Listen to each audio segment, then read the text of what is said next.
Today we'll be looking at a case from the start of the 20th century, so sit back as we go to the USA. Mabel Page was born in Boston on the 14th of December 1862. She spent her early years in comfortable surroundings and enjoyed a stable upbringing. When she was 20 years old, she became engaged, but the relationship ended before the wedding could take place. Family opposition was widely believed to have played a part in the decision. Her former fiancé eventually left Boston and never returned to renew their acquaintance. Following this, Mabel never married, and by 1904, she was 41 years old and living with her father and brother in Weston, a small village just west of Boston, in a property that her father, Mr. Edward Page, had owned since 1884. At the turn of the 20th century, Boston was one of America's most established and influential cities. Its streets were crowded with horse-drawn vehicles, electric streetcars, and a growing population drawn by industry and commerce. The city combined old New England traditions with rapid modernization, its waterfront busy with shipping and its factories employing thousands of workers. Elegant neighborhoods stood alongside densely populated immigrant districts, creating a city marked by both wealth and social change. Just beyond the city itself lay villages such as Weston, which were quieter and more rural, where wealthier families often sought to distance themselves from the congestion and noise of the urban life. The Pages had once enjoyed a very affluent lifestyle. Mr. Edward Page had made a lot of money dealing in steel and iron, and had lived on Boston's fashionable Commonwealth Avenue while keeping the Weston property as a country retreat.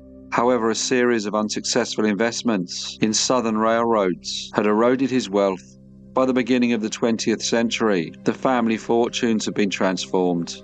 Mr. Page was retired, and much of the household depended upon the incomes earned by his children, Harold and Mabel. The burden had fallen particularly heavily upon Mabel. Her mother had been in poor health for several years before her death in 1902, and responsibility for running the household naturally became hers. It was a role she accepted without complaints. She was a woman who read extensively, enjoyed sewing and embroidery, and devoted herself almost entirely to caring for her father and supporting her younger brother. Thursday, the 31st of March 1904, began much like any other day. Mabel's brother, Mr. Harold Page, left the house early to catch the train into Boston, where he worked for the Boston and Albany Railroad. Shortly after 10 o'clock, Mr. Edward Page departed for nearby Auburndale. At about 10:30, the family's maid, Miss Amy Roberts, also prepared to leave, intending to spend the remainder of the day visiting friends in the town of Cambridge. Before she departed, Miss Roberts asked Mabel if she might be able to give her some money. Mabel obliged and gave her 25 cents, and as the maid thanked her, she noticed that a paper bill still remained in the purse. The maid had left by 10:30, which meant that Mabel Page was alone in the house. Although Weston was only a short distance from Boston, it retained much of its rural character. The Page residence stood back from the road among pine trees, and they did not have any immediate neighbors. A visitor could approach the front door without attracting attention, and if anyone inside called for help, it was unlikely that their cries would be heard beyond the grounds. At approximately 11 o'clock, Henry Maynard arrived with a weekly laundry delivery. Mabel answered the door, accepted the bundle, paid the amount owing, and after a brief discussion, Mr. Maynard continued on his route. At about 2 o'clock that afternoon, Mr. Edward Page returned from Auburndale. However, he was unable to enter the house as the front door was locked. He had expected to find his daughter at home, so he walked around to the side entrance, and fortunately the door was unlocked. He entered the house and called for Mabel, but received no reply.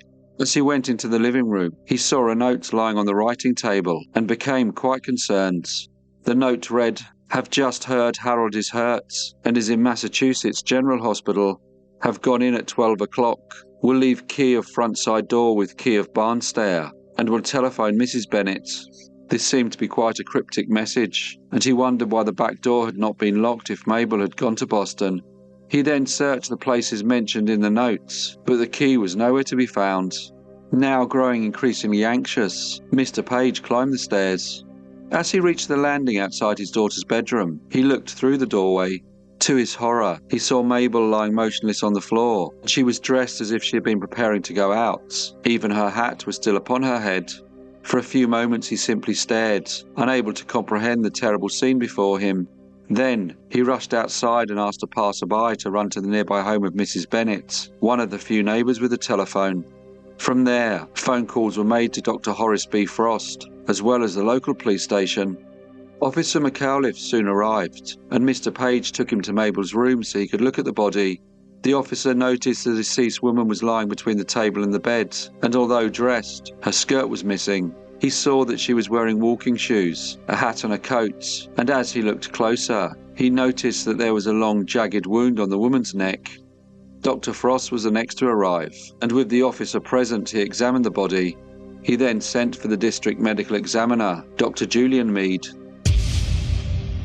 It did not take long for Dr. Mead to arrive, and when he saw the body, he concentrated on the injuries to the throat.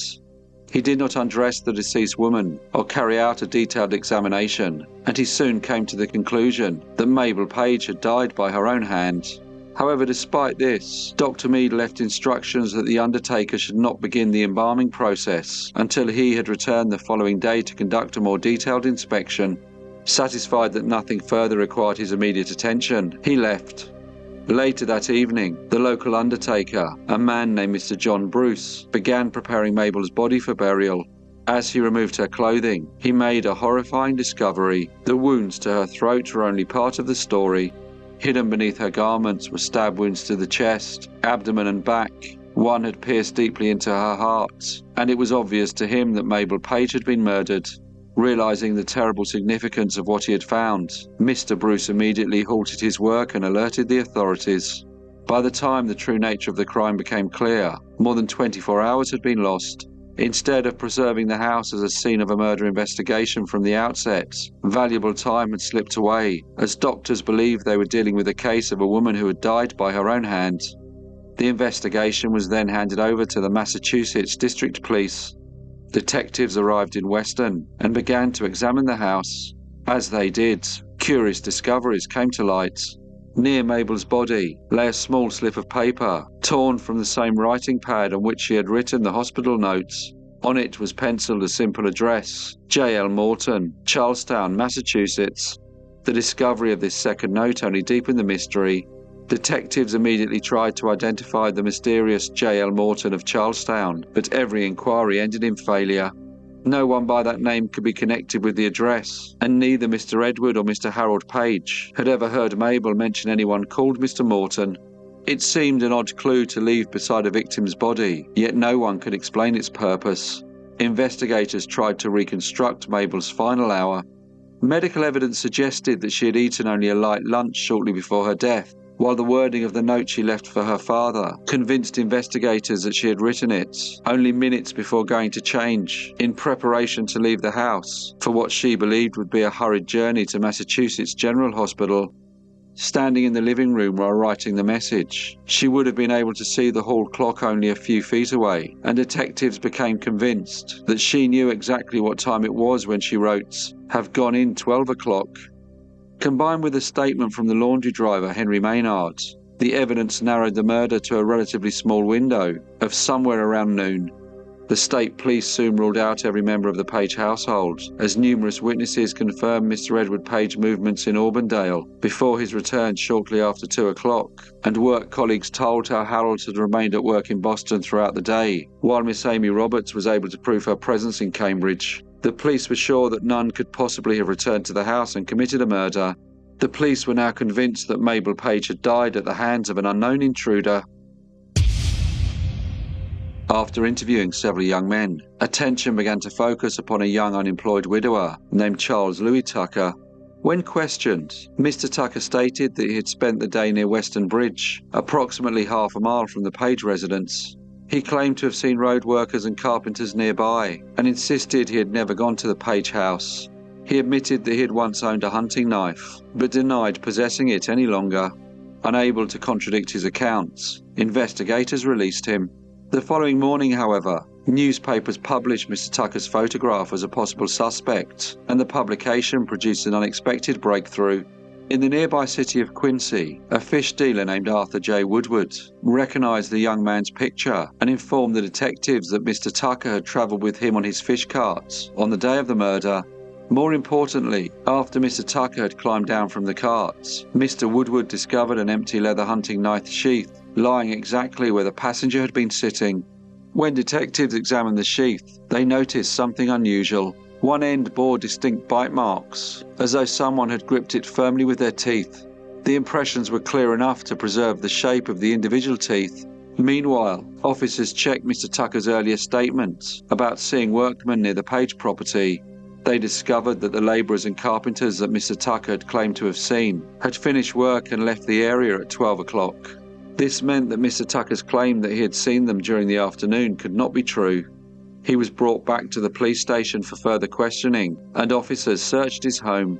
Inside one of his coats, they made another significant discovery. Hidden within the lining were fragments of a broken hunting knife, and it was apparent that someone had attempted to destroy it by snapping the blade into pieces and had also tried to file away the manufacturer's name.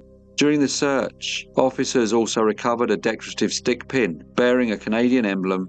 Questioned again, Mr. Tucker offered no real explanations and offered only vague answers. The investigation increasingly relied upon scientific examination, an approach still relatively uncommon in early 20th century murder cases. Experts compared the broken blade with wounds found on Mabel Page's body and concluded that the fragments came from a single-edged hunting knife, which was consistent with the murder weapon. When the pieces were fitted together, they formed the type of blade capable of producing the fatal injuries. Attention also returned to the leather sheath found by Arthur Woodward. Dental specialists compared the bite marks impressed upon the leather with casts taken from Mr. Tucker's teeth. They concluded that the impressions corresponded closely with his dental pattern, providing what prosecutors regarded as another powerful link between the suspect and the weapon. Other forensic work strengthened the prosecution's theory. A microscopic examination of fibres recovered from Mabel's clothing revealed traces matching carpets elsewhere inside the Pages' house, not solely from the bedroom. Investigators now believed that the attack had not happened exactly where the body had been found. Instead, they now thought that Mabel had been assaulted elsewhere before being carried into the bedroom, where the murderer attempted to arrange the scene to look like she had died by her own hand. The mysterious slip bearing the name J.L. Morton also took a new importance. Handwriting specialists compared it with letters that had been written by Mr. Tucker and believed that the message had been written by him. On the strength of the accumulating evidence, Charles Louis Tucker was formally charged with the murder of Mabel Page. The case attracted extraordinary public interest. Newspapers reported on how Mr. Tucker's wife had drowned a few years before Mabel Page's murder, which had left him a widower. Some reports simply presented this as a family tragedy, while others questioned if there was more to her death, even though there was no evidence that Mr. Tucker had been involved, or that it was anything other than an accident. The press and the public seemed to follow every development. The murder of a quiet, middle-aged woman in the apparent safety of her own home had shocked readers throughout New England, while the unusual mixture of circumstantial evidence and emerging forensic science ensured that every new discovery received prominent coverage. When the trial finally opened at East Cambridge, the courtroom was crowded every day. Attorney General Herbert Parker led the prosecution, while James Vahi headed Mr. Tucker's defense. Both sides had spent months preparing expert witnesses in medicine, handwriting, dentistry and forensic examination, making the proceedings among the most scientifically complex murder trials in Massachusetts history. The prosecution argued that Mr. Tucker had devised a hospital deception in order to gain entry to the Page residence. Then Mabel, believing that her brother had been injured, wrote a note to her father, and shortly afterwards, Mr. Tucker had murdered her with a hunting knife, stole the money she was carrying, and attempted to disguise the crime by leaving the false J.L. Morton note beside the body. They said that Mr. Tucker had been familiar with the layout of the house, as he had previously been acquainted with Mabel Page's brother Harold. Jurors were shown the reconstructed knife blade, the leather sheath, photographs of the wounds, handwriting comparisons, and the Canadian stick pin that had been recovered during the investigation. The defense attacked each piece of evidence individually. Mr. Tucker denied ever entering the Page house and insisted that the knife fragments, sheath and handwriting evidence had all been misunderstood or incorrectly interpreted. Witnesses attempted to challenge the ownership of the stick pin, while experts called by the defense questioned some of the prosecution's scientific conclusions. Nevertheless, the prosecution maintained that every circumstance pointed in the same direction, that Mr. Tucker had been near the scene, that his accounts of his movements that day had been contradicted, that the knife fragments matched the murder weapon, and that the sheath bore impressions consistent with his teeth. There was also the mysterious J.L. Morton notes, which appeared to have been written by him. After listening to weeks of testimony, the jury retired to consider its verdict. 8 hours later they returned to find Charles Louis Tucker guilty of first-degree murder. However, Charles Tucker's conviction did not bring the case to an immediate close. His lawyers appealed the verdict and sought a new trial, arguing that the largely circumstantial evidence and so-called expert prosecution testimony were insufficient to support a conviction for murder. The appeals ultimately failed, and a final plea for clemency was presented to the Massachusetts governor. Despite widespread public interest and thousands of signatures urging that his death sentence be commuted, the governor declined to intervene. On the morning of the 12th of June 1906, Charles Louis Tucker was executed in the electric chair at Charleston State Prison, maintaining his innocence to the end and insisting that he had played no part in the murder of Mabel Page. Hello everyone, and thank you so much for listening. As usual, please leave any comments or feedback you may have, and I hope to see you all again in the next Brief Case